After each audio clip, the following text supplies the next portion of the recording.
Halo teman-teman, perkenalkan nama saya Filan Tutorima. Biasanya di sekolah saya sering disapa Filan, tapi kalau di rumah biasanya saya sering disapa Fili. Hari ini saya akan menceritakan sedikit sejarah pribadi saya mengenai pengalaman saya dalam mengikuti lomba-lomba bahasa Inggris, baik itu pidato maupun storytelling. Saya sangat senang belajar bahasa asing, terkhususnya bahasa Inggris. Saya mulai belajar bahasa Inggris dari umur 6 tahun. Saya belajarnya secara otodidak dengan menonton film-film Barbie. Waktu itu saya pergi menemani ayah saya ke tempat CD untuk membelikan CD film buat ayah saya nonton. Karena ayah saya masih melihat-lihat CD film yang mau dibeli, maka saya pun berkeliling untuk membantu mencarinya. Tetapi saat itu saya melihat ada CD film Barbie dan saya menyuruh ayah saya untuk membelikan satu. Saya sangat senang. Hampir setiap hari saya menonton semua film Barbie, dan karena keseringan menonton, hampir semua lagu-lagu dan dialog dari film Barbie sudah saya hafal dengan sendirinya. Dan dari situ ayah saya mulai membeli banyak CD film Barbie buat saya nonton dan supaya menambah skill saya dalam bahasa Inggris. Bukan hanya menonton film Barbie saja, saya juga banyak belajar di sekolah. Di sekolah, saya belajar mengenai tata bahasanya, tense, verb, dan masih banyak lagi. Ibu saya bilang bahwa kemampuan bahasa Inggris saya juga bisa dipengaruhi karena faktor keturunan, yang dimana paman dan kakek saya juga mereka bisa berbahasa Inggris dan mereka berprofesi sebagai guru bahasa Inggris. Setelah lulus dari sekolah dasar, saya melanjutkan pendidikan saya ke SMP. Saya bersekolah di SMP Negeri 19 Ambon. Di SMP, saya banyak mengikuti lomba-lomba ketimbang waktu SD. Saat saya kelas 1, guru bahasa Inggris saya menawarkan saya untuk mengikuti lomba storytelling karena ia melihat potensi yang ada dalam diri saya. Saya pun mau ikut. Saya disuruh hafal cerita dalam bahasa Inggris. Saya mengira ini akan mudah, namun ternyata sangat sulit.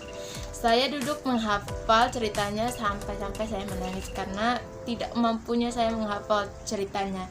Namun, saya tidak menyerah. Saya terus berusaha dan akhirnya saya bisa menampilkan apa yang sudah saya hafalkan.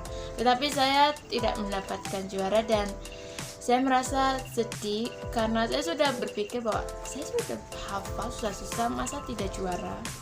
Dan ternyata saya menyadari bahwa penampilan saya waktu itu belum maksimal karena perjuangan saya masih panjang. Di SMP, guru bahasa Inggris saya terus menawarkan saya untuk mengikuti lomba-lomba yang lainnya.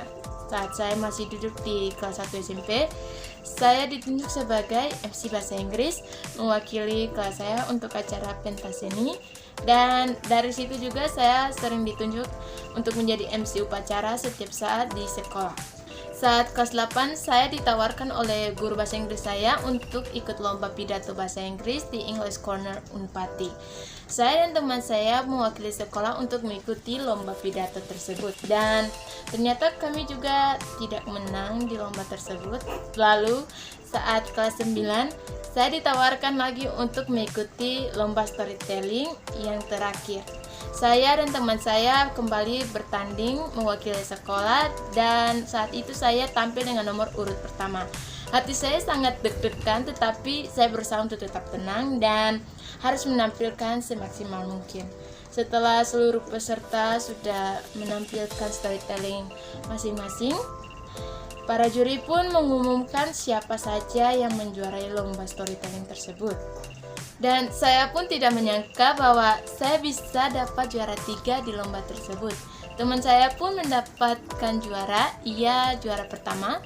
Kami berdua sama-sama pulang dengan juara, dan ini menunjukkan bahwa tanpa kerja keras, usaha, dan doa, hasil yang ingin kita dapatkan itu tidak dapat kita peroleh. Untuk itu kita harus terus berusaha, berdoa, dan tidak pantang menyerah dalam melakukan sesuatu. Di SMP, saya tidak hanya ditunjuk untuk mengikuti lomba-lomba bahasa Inggris saja, tetapi saya mengikuti lomba bertutur bahasa Indonesia yang diadakan di MCM Paso, dan juga lomba pidato mewakili kelas saya dalam acara reuni akbar sekolah saya, dan di situ saya mendapatkan juara pertama di antara semua kelas.